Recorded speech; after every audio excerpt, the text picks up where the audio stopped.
It's not that easy being green, having to spend each day the color of the leaves, when I think it could be nicer being red or yellow or gold or something much more colorful like that. It's not that easy being green. It seems you blend in with so many other ordinary things, and people tend to pass you over, 'cause you're not standing out like flashy sparkles in the water or stars in the sky. But green's the color of spring, and green can be cool and friendly like,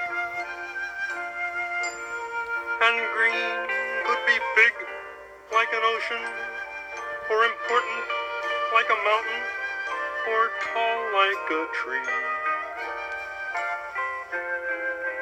When green is all